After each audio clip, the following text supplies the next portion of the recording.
छत्तीसगढ़ के Mahadev batting app से जुड़ी हुई यह खबर है। दरअसल इस मामले में मुंबई में पहली गिरफ्तारी हुई है और मुंबई क्राइम ब्रांच की एसआईटी ने दीक्षित कोठारी नाम के एक आरोपी को यहां पर गिरफ्तार किया है। गिरफ्तारी के बाद उसे कोर्ट में पेश कर 11 जनवरी तक पुलिस रिमांड में भेजा गया है और पुलिस ने बताया कि कोठारी एक बैटिंग एप्लीकेशन का मुख्य संचालक है। इस पर आरोप है कि वो विदेश में डोमेन रजिस्टर करवाकर भारत में बैटिंग ऐप चला रहा था। उधर महादेव बैटिंग ऐप केस की चार्जशीट में छत्तीसगढ़ के पूर्व सीएम भूपेश बघेल का नाम आया है। इस मामले के आरोपी असीम दास के अपने बयान में उसने बघेल का नाम लिया है। उसने बताया कि बघेल को चुनाव के दौरान महादेव ऐप प्रमोटर्स की ओर से 508 करोड़ रुपए दिए गए थे। आपको बता दें कि आरोपी असीम दास के ठिकानों से ईडी ने 5 करोड़ 39 लाख रुपए बरामद किए थे। ईडी ने जो चार्जशीट दाखिल की है उसमें असीम दास के अलावा शुभम सोनी, अमित अग्रवाल, रोहित गुलाटी, भीम सिंह के नाम शामिल हैं।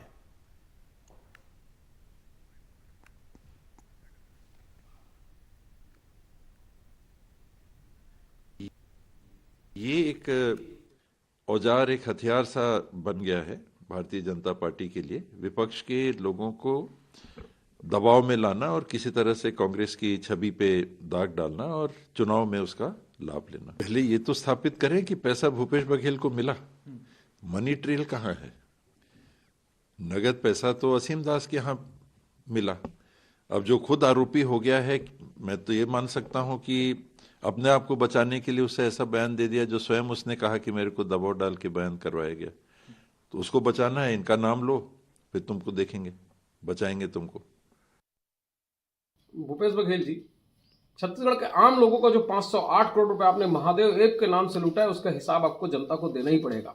आप सत्ता में रहते हुए अपने सत्ता के प्रभाव से जनता को लूटने के एक भी मौके नहीं छोड़े, चाहे पीएससी घोटाले की बात करें, चाहे शराब घोटाले की बात करें, और इस सब कृत्यों का हिसाब आपको शीघ्र देना पड़ेगा। अभी ईडी ने एक पूरा प्रतिवाद पेश किया है जिसमें असीम दास ने फिर स्वीकार किया है कि कुछ लोगों ने दबाव देकर उनसे बयान बदलवाया था। एक बात याद रखिए, छत्तीसगढ़ की जनता की हाय और छत्तीसगढ़ की जनता का तकलीफों का हिसाब आपको देना ही पड़ेगा। अब देखिए, मामला जो है ये गंभीर होता चला जा रहा है। यहाँ पर भूपेश बघेल के लिए कितनी मुश्किलें इससे बढ़ेंगी ये भी देखना होगा। हमारे दो सहयोगी हमारे साथ हैं, मुकेश सिंगर हैं और सुनील सिंह हमारे साथ मुंबई से जुड़ गए हैं। मुकेश, पहले आपके पास आते हैं। यहाँ पर कांग्रेस की तरफ से प्रतिक्रिया हमने सुनी, उन्होंने कहा कि मनी ट्रेल इसमें कहाँ है, कैसे पैसे दिए गए, ये तब इन सब सवालों के जवाब भी क्या इसमें दिए गए हैं चार्जशीट में? कितने गंभीर ये आरोप हैं, कितनी मुश्किल यहाँ पर बढ़ सकती है भूपेश बघेल की?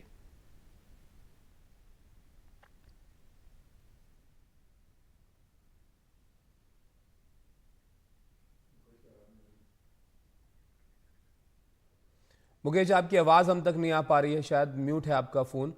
एक बार उसको आप देखिए। तब तक सुनील के पास हम चलते हैं। सुनील, यहाँ पर मुंबई से अब ये गिरफ्तारी हुई है, ये किस तरह से जुड़ा हुआ है इस मामले से? वहाँ पर किस तरीके से जो ये सट्टा ऐप है इसको चलाया जा रहा था, वहाँ किस तरीके से सब हो रहा था?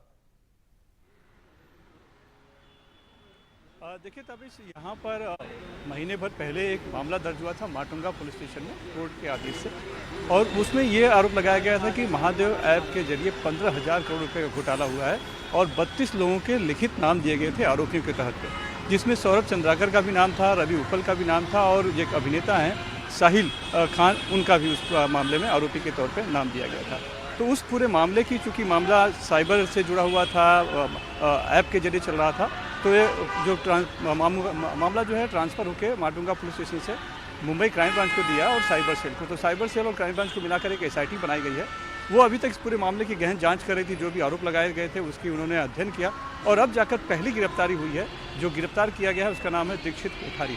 दीक्षित कोठारी के बारे में पुलिस ने बताया है कि ये शुरू से ही इस तरह के जो बेटिंग ऐप है उनसे जुड़ा रहा है और काम करता रहा है, और इन्हीं लोगों का जो एक लोटस 08 करके जो ऐप है उसको इसने रजिस्टर करवाया था, अपने ईमेल आईडी से उसका डोमेन बनवाया था और साथ ही उसका मेंटेनेंस भी 2 साल से भर रहा था, जिसमें 20 लाख रुपये वो दे चुका है। तो भारत में सट्टा अवैध है, उसके बावजूद विदेश में डोमेन रजिस्टर करा के यहाँ पर सट्टा चला रहा था, इसीलिए इसको फिलहाल गिरफ्तार किया गया है। अब इसके बाद धीरे धीरे आगे कड़ियाँ खुलेंगी। उसमें कुछ 2,000 के करीब नंबर दिए गए थे जिनके जिनकी समीक्षा, जिनकी पूरा सब कुछ एनालिसिस कर रही है पुलिस। तो इसमें अभी और भी लोग धीरे धीरे गिरफ्तार होंगे इसमें, लेकिन पहली गिरफ्तारी अब जाके हुई है, लगभग 1.5 महीना हो गया है उस मामला दर्ज होने के बाद। जी सुनील, अब पहली गिरफ्तारी यहाँ पर हुई है तो और यहाँ पर पड़ते खुलेंगी इस मामले की। मुंबई में भी किस तरह से जो है इसको किया जा रहा था। अब वापस बस यहाँ पर मुकेश आपके पास लौटते हैं, आपकी आवाज़ नहीं आ पा रही थी। अब ज़रा समझाइए कि यहाँ पर भूपेश बघेल के लिए कितनी बड़ी गंभीर मामला ये अब यहाँ पर बन गया है। कोई मनी ट्रेल यहाँ पर सामने आई है या किस तरह से मामला यहाँ पर बढ़ा है आगे? देखिए, नवंबर 2023 में ईडी ने छत्तीसगढ़ से असीम दास नाम के शख्स को गिरफ्तार किया था। असीम दास के पास से 5.39 करोड़ रुपए बरामद हुए थे। असीम दास ने तब पूछताछ में ये कहा था कि ये पैसा छत्तीसगढ़ के तत्कालीन सीएम जो भूपेश बघेल हैं उनके पास जाना था और इस पैसे का इस्तेमाल विधानसभा चुनाव में होना था। उसने पूछताछ में बताया कि ये पैसा जो भेजने वाला है वो दुबई में शुभम सोनी है, जो कि महादेव ऐप का प्रमोटर है। इसके साथ ही ईडी ने असीम दास के मोबाइल से एक 29 सेकेंड का वॉइस नोट बरामद किया था और ये वॉइस नोट था शुभम सोनी का, जिसमें शुभम सोनी कह रहा था कि ये पैसा जल्दी से रायपुर भेजो, उसको लगातार फ़ोन आ रहे हैं, वो परेशान है और ये पैसा बघेल के पास जाना है। ये जो वॉइस नोट है काफ़ी इंपॉर्टेंट एविडेंस है। और इसके बाद जो शुभम सोनी, जो कि महादेव ऐप का प्रमोटर है, उसका दुबई से एक वीडियो आया। उस वीडियो में वो वही बातें कह रहा है जो असीम दास ने कही थी कि जो छत्तीसगढ़ के सीएम हैं भूपेश बघेल, उनको उसने पैसे भेजे हैं और अब तक वो 508 करोड़ रुपए भूपेश बघेल को भेज चुका है। यही बात असीम दास ने पूछताछ में कही थी कि 508 करोड़ रुपए महादेव ऐप के प्रमोटर्स जो हैं वो भूपेश बघेल को भेज चुके हैं। इसके बाद ईडी ने शुभम सोनी को एक ईमेल किया और ईमेल के जरिए उसका बयान दर्ज किया। उसने अपना रिप्लाई ईडी को भेजा और उसका जो बयान है वो पीएमएलए के तहत दर्ज किया गया। उसमें भी उसने यही बात कही कि उसने छत्तीसगढ़ के सीएम को 508 करोड़ रुपए भेजे हैं और ये पैसे अलग अलग टाइम पर भेजे गए हैं। असीम दास का जो बयान था वो भी कोर्ट में दर्ज कराया गया। हालांकि बाद में वो अपने बयान से मुकर गया था, लेकिन ईडी ने एक बार दोबारा जेल में जाकर दोबारा उसका बयान दर्ज किया और उसने फिर वही बात कही जो उसने पहले कही थी। तो अब इस मामले में जो छत्तीसगढ़ के पूर्व सीएम हैं भूपेश बघेल, उनकी मुश्किलें बढ़ सकती हैं क्योंकि ईडी उनको समन जारी कर सकती है, उनसे पूछताछ कर सकती है और उनके खिलाफ लीगल एक्शन ले सकती है।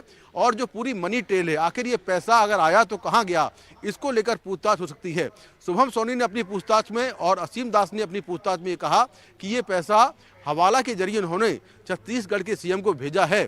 तो अभी ये मनी ट्रेल जो है वो पूरी स्टेब्लिश होगी जब छत्तीसगढ़ के पूर्व सीएम भूपेश बघेल से पूछताछ होगी। जी शुक्रिया मुकेश आपका और सुनील जी आपका भी हमारे साथ जुड़ने के लिए, जानकारी यहाँ पर साझा करने के लिए। तो अब देखिए आगे क्या यहाँ पर भूपेश बघेल से माफ़ कीजिएगा पूछताछ अब हो सकती है इस मामले में, क्योंकि अब ये जो आरोप यहाँ पर है काफ़ी गंभीर है और इस मामले में अब चीज़ें आगे बढ़ेंगी। तो और यहाँ देखना होगा कि कैसे ये जो मामला है आगे बढ़ता है और क्या क्या और यहाँ पर सामने आता है।